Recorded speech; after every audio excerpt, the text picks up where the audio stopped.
Então vamos lá, eu coloquei aqui no slide informações importantíssimas e eu quero pedir algo também para você. Nesse momento eu preciso que você trabalhe também a questão da memorização, tá? Memorize aquilo que nós vamos falar aqui. Se você tiver todas essas informações memorizadas no seu coração, na sua mente, o assunto vai ficar muito mais acessível. Fácil não é, porque verbo não é fácil nem em português, e também no hebraico não seria também assim tão simples, porém é totalmente acessível, totalmente possível entender como que a construção do verbo hebraico se dá, para que você entenda melhor o texto bíblico. Beleza, gente? A primeira questão que você tem que trabalhar é: o que é verbo? Como que nós podemos definir verbo? Então, nós sabemos que verbo, assim também como no português, é uma classe de palavras, gente, que se flexiona, tá? Em pessoa, número, modo, tempo, voz. Por exemplo, você tem um verbo que pode estar no singular, como pode estar no plural. O que vai definir isso é o sujeito, por exemplo, substantivo. Se você tem um substantivo no singular e substantivo é o sujeito desta frase, o verbo também vai estar no singular. Se você tem um substantivo, sujeito de um verbo que está no plural, o verbo, portanto, vai estar no plural. Então você tem essa flexão. E aí você também tem os tempos, né? O passado, o presente, o futuro. Outras questões bem interessantes na língua portuguesa, tá bom? Bem como também você tem as vozes do verbo, né? Você tem a voz ativa, a voz passiva, a voz reflexiva. Tudo isso a gente vai entender dentro do contexto do hebraico bíblico também, beleza? Então esse é o primeiro momento que você precisa entender o contexto do que é verbo, o conceito do que é verbo. Beleza, gente? E claro, nós temos que perceber que há muitas diferenças entre o verbo, o estudo do verbo no português e também o estudo do verbo no hebraico. Por isso que você tem que focar nas informações que nós vamos passar para vocês. Primeira coisa, gente, eu coloquei até no slide aqui, ó. Tá aqui, vamos lá no slide, ó. No hebraico, o verbo pode expressar 3 ações ou que alguns gramáticos chamam de graus. Quantas ações ou graus? 3. Quantas ações ou graus? 3. Quantas ações ou graus? 3. Beleza? Temos a ação simples, ou seja, expressa a qualidade ou estado do sujeito.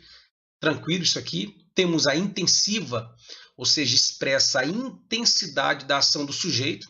E a causativa, expressa a prática do sujeito ou sua condução para que alguém pratique a ação. Gente, é muito simples. Por exemplo, se eu falo assim, ó, eu matei, ou seja, aqui você tem o que nós chamamos de grau simples, né? Uma ação simples, matei. Intensivo, como é que seria? Eu matei brutalmente, ou assassinei. Então você percebe que agora a ação ela tem mais intensidade, tá?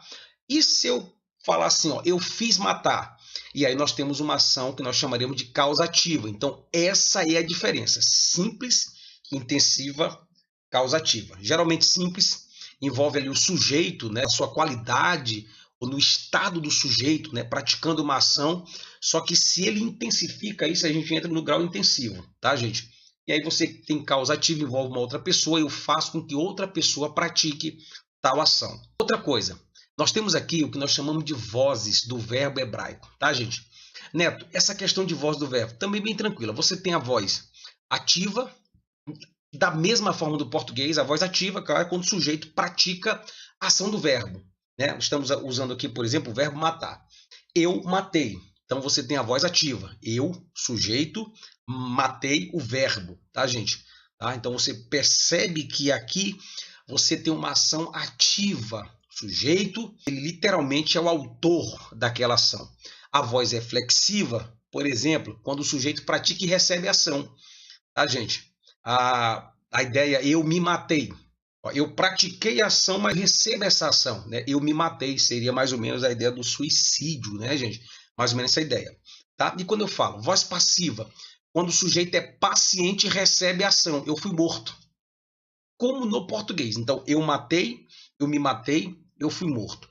Percebe a diferença? Não, você pode até colocar aqui nos comentários para ficar mais didático também, tá? Eu matei, voz ativa.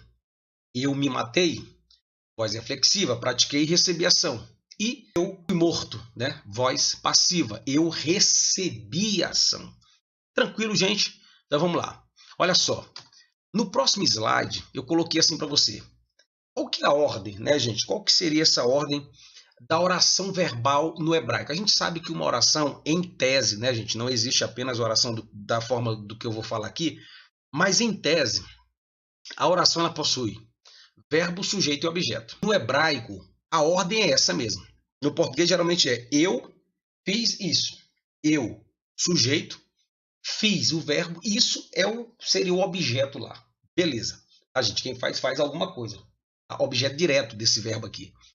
Beleza, não vou entrar muito em detalhe no português, mas o que eu quero falar para você é que no hebraico, o sujeito, geralmente, ele vai para o segundo ponto, segunda posição. Então, geralmente o verbo vem primeiro, né? Fiz, eu, isso. É uma construção bem normal no hebraico bíblico. Tá, gente? No princípio, criou Deus. Né? Podia ser no princípio, Deus criou.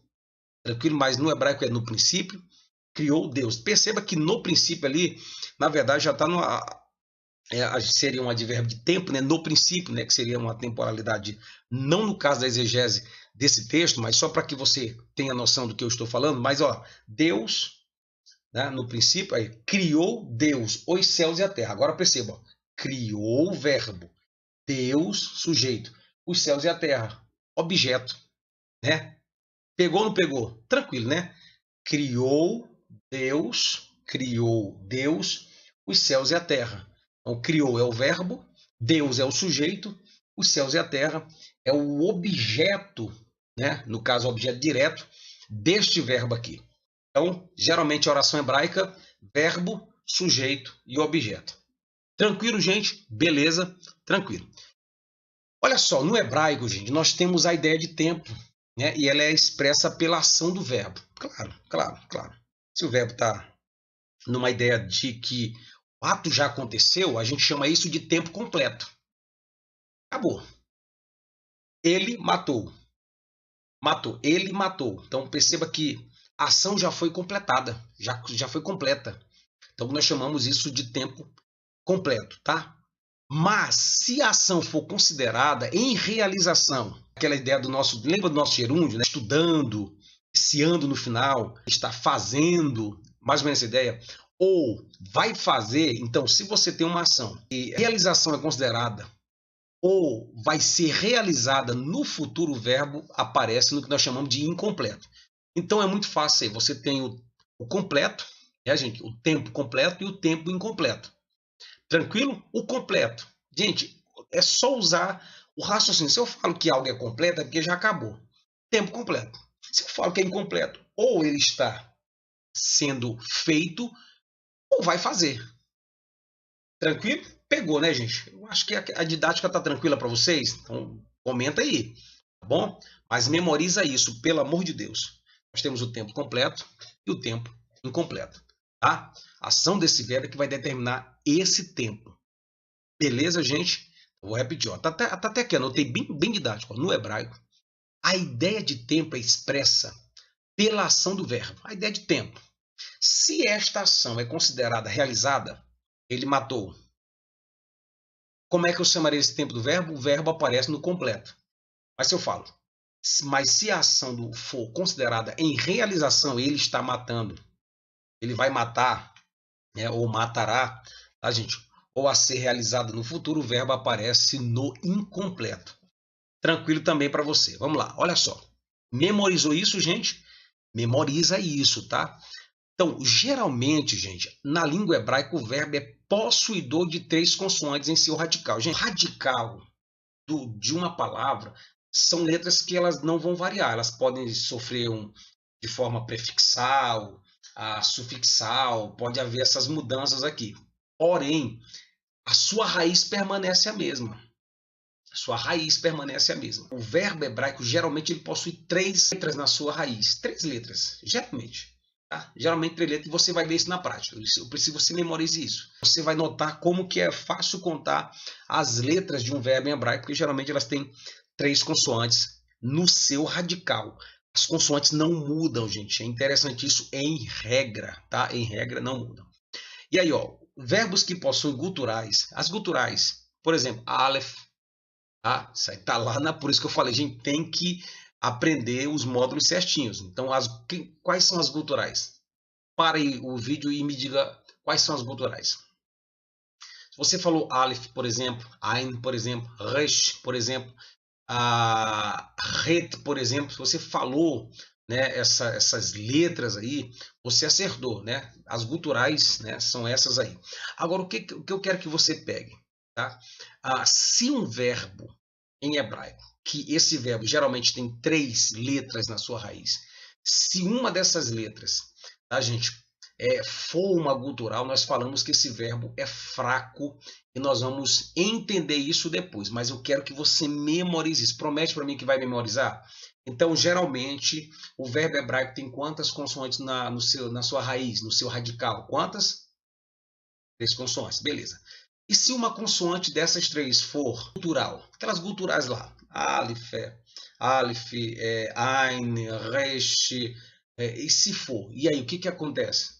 Você já sabe que nós vamos chamar isso de verbos fracos, eu vou explicar isso mais na frente para vocês, tá bom? Agora uma informação importante, Neto, é simples assim a ação do verbo? Claro que não, gente, o tempo do verbo, a ação do verbo é bem peculiar no hebraico. Por quê? Então, diversas vezes, você vai ter que olhar para o contexto. Então, o contexto vai te mostrar como o verbo deve ser empregado no tempo, né? Dada a complexidade do verbo em língua hebraica. Eu vou te dar um exemplo aqui, o Salmo 1. Eu vou falar em português, depois a gente vai estudar esse salmo também em hebraico, mas o Salmo 1 diz, bem-aventurado o homem que não anda segundo o conselho dos ímpios, tal, beleza. Só que se você pegar o texto em hebraico também, há uma possibilidade de ser bem-aventurado o homem que não andou. A gente pode também traduzir por não anda, porque parece que é uma ação contínua. Esse homem que não anda e que não andou, ele é um bem-aventurado. Então, o contexto me permite associar o verbo numa ação permanente, ele não anda, né? Não anda, nunca vai se dobrar isso, ele não anda, como um verbo na ação completa. Ele não andou, né? Isso já foi tratado. Você tem que ter cuidado com isso também na hora de interpretar um texto.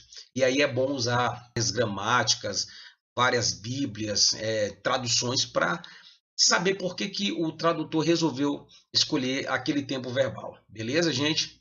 Próximo slide, é aqui que a coisa vai pegar, é aqui que a parte fica emocionante, mas calma, meu amigo.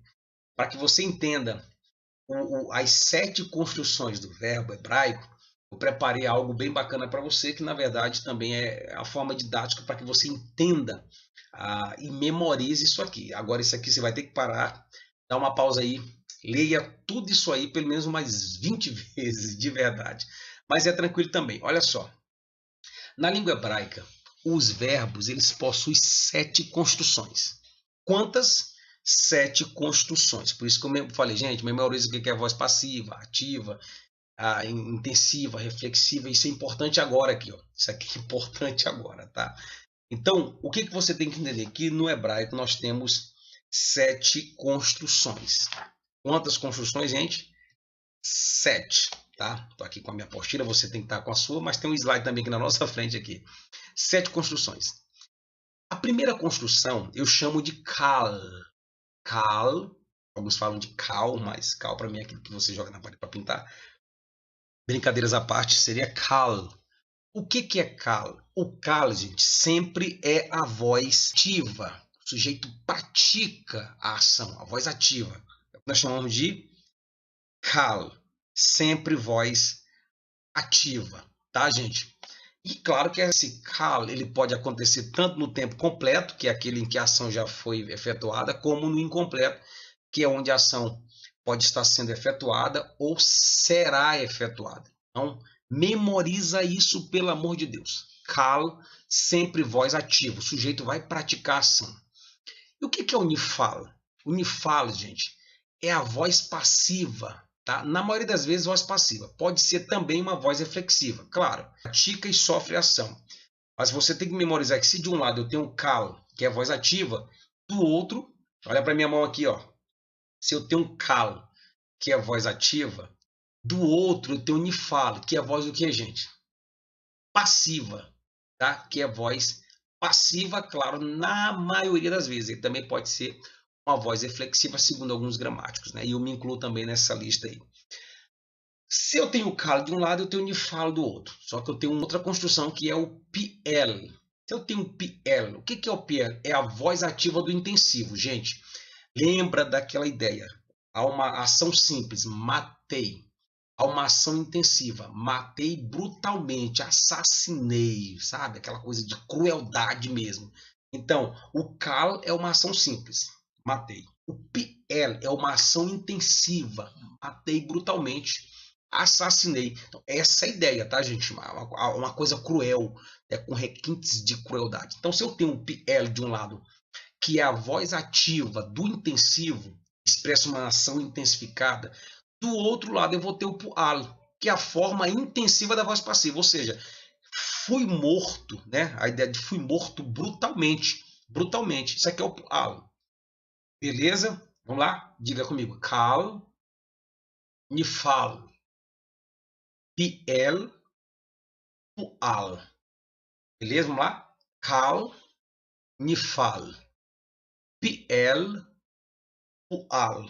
Agora eu tenho mais dois. Então pula agora o quarto aí, deixa ele no meio, tá? Deixa o hit para ele no meio, tá? Aqui, ó, aqui, ó. Tá vendo aqui, ó, hit para ele, deixa no meio. Vamos agora pro refill. Ó, refill, então eu tenho aqui, ó, cal, nifal, piel, pual. Ó, refill. O que é o refill? Geralmente o refill, ele expressa, gente, uma ação que envolve outra pessoa. Fiz matar, tá? Fiz matar. Essa é a ideia. Então, ele é o causativo da voz ativa. Tá? Então, no cal, matei. No PL, matei brutalmente. No refill, eu fiz matar. Ou seja, eu fiz alguém matar. E aí você percebe, se o refill é eu fiz alguém matar, o que é o rofalo, gente? É quem vai sofrer essa ação do refill. Geralmente voz passiva do causativo. Tá, gente? O que é o rofalo? Geralmente é a voz passiva do causativo, identificado pelo prefixo ro, que é o re com esse aqui, gente, ó, que é o re com câmeras embaixo. Então o que você tem em casa aqui, ó? Cal é a voz ativa. Nifal é a voz passiva na maioria das vezes. Também pode ser voz reflexiva. Tranquilo. O PL? O PL é o quê? É a forma ativa do intensivo. Expressa uma ação intensificada. Já o pual, que é aqui, ó, gente, é a forma intensiva da voz passiva. E aí eu deixei aqui o hit para ele aqui, ó, no meio, para explicar daqui a pouco para você por quê. Tá? Você tem o refill, que geralmente expressa uma ação que envolve outra pessoa. Fiz matar, e claro, se fez matar, então quem foi morto nessa ação do fiz matar, aí você tem o tempo, ou a construção do rofalo. Beleza? E o rofalo é muito fácil de identificar ele no verbo hebraico, ele vai ter o prefixo ro. Tá, Neto? E o hit para ele. Então, geralmente, o hit para ele, gente, é a forma intensiva da voz reflexiva. Né? E tem como prefixo hit, que vem antes do verbo. Agora, para facilitar a sua vida, eu fiz algo aqui interessante para você. Olha aí, a nossa famosa menorá, gente. Ó, menorá, ela nos ajuda a entender os verbos hebraicos, porque nós temos 7 construções e, claro, a menorá ela tem 7 artes aqui, então fica muito bom. Por exemplo, ó, de um lado eu tenho o calo. O que é o calo, gente? O calo é a voz ativa, tá, gente? A voz ativa. Tá sempre voz ativa. Lá do outro lado aqui eu tenho o nifalo. O que é o nifalo? Voz passiva na maioria das vezes, mas também pode ser o que? Voz o quê? Reflexiva. E aqui agora eu tenho o PL. É o que é o PL, gente? O PL é a forma ativa do intensivo. Tá? Se o PL é a forma ativa do intensivo, tá, gente? Ou seja, aquela ideia de matei brutalmente, o pual, ele tem que ser o que, gente? A voz passiva. Passiva, tá, gente? Passiva do intensivo. Fui morto brutalmente. Se de um lado aqui eu tenho o refill, o que é o refill? Geralmente ele expressa uma ação que envolve outra pessoa. Fiz matar, é aquela ideia do causativo, né, gente? Eu fiz matar, tá? Inclusive eu coloquei aqui na sua apostila, tá? Ou seja, voz ativa, gente, é o causativo na voz ativa. Fiz matar. E esse rofala aqui, gente, vai me dar a ideia de que geralmente ele é a voz passiva desse causativo aqui, ó. Se eu fiz matar, alguém aqui foi morto, né? Por essa ação de fazer matar. Eu fiz matar e esse aqui, ó, é o resultado do fiz matar. Alguém aqui foi morto, né? Beleza, gente? E aí o hit ele que eu botei aqui no meio, ele geralmente, gente, geralmente é a forma intensiva da voz reflexiva, tá? E tem como prefixo hit, tá? Que vem antes do verbo. Isso aí também fica muito claro para você quando nós estudarmos as conjugações, tá? E aí você tem a voz ativa aqui de um lado e a voz passiva. Então, por exemplo, eu vou resumir essa aula aqui dando o exemplo do calo. Vamos trabalhar o tempo completo de uma ação que já aconteceu. Verbo matar. Por exemplo, no calo, como que fica eu matei masculino, né? Por exemplo, eu matei, tá? Calo. Se você vai para o nifal no completo, você tem ideia de que eu fui morto. Claro que se o calo é voz ativa, eu matei. O nifal é voz que dá a ideia de passiva, eu fui morto ou eu me matei, porque o nifal também pode sim ser voz reflexiva, tá? Se de um lado aqui, ó, tem o PL, tá aqui, ó, o PL. O que é o PL? PL, você já sabe que é a voz ativa do intensivo, ou seja, matei o que? Brutalmente. Eu matei brutalmente. O PL é a ideia da voz ativa, mas no intensivo. Claro, se de um lado eu tenho o PL, do outro lado aqui da menoral eu tenho quem, gente? O PUAL. O que é o PUAL? Aí o PUAL, gente, ele vai revelar a voz, a forma intensiva, mas nesse caso da voz passiva. Ou seja, se o PL eu matei brutalmente, claro que o PUAL tem que ser o quê? Eu fui morto brutalmente, né? Fui morto brutalmente. Beleza, gente? Aí aqui agora eu tenho o refill, né? O refill, que dá a ideia de quê, gente? O refill geralmente expressa uma ação que envolve outra pessoa, tá, gente? É o causativo, né? Você faz alguém praticar uma ação. Qual que é a ideia do refill no completo, né? No tempo passado? A ideia qual que é? Fiz matar. Bem, se o refill no completo eu fiz matar, o rofal vai ser o quê, gente? Fui morto, tá, gente? Por quê? Porque, claro, se a ideia eu fiz matar, tá, gente? Então, alguém foi morto. E, claro, nesse contexto que eu estou colocando eu, o ani, é o pronome masculino aqui, na primeira pessoa do singular, no eu, o fulano fez com que o ciclano me matasse. Eu fui morto, né? Nessa ação aqui, ó, na ação causativa. E como que ficaria a ideia do hitpael? Você tem que lembrar que o hitpael, gente, ó, o hitpael, ele geralmente é a forma intensiva da voz reflexiva, tá, gente? Intensiva da voz reflexiva. Então você vai ver que a ação ela tem intensidade. A ideia também pode ser eu me matei brutalmente. Ou seja, eu pratico a ação, mas essa ação vem contra mim. Tá, gente? Então você tem uma ação intensiva. Mas contra quem é? Contra mim. Então eu me matei. Tá? E assim como você vai se matar, mas é de estudar verbo hebraico aí, porque a gente sabe que isso é bem legal. Tá bom?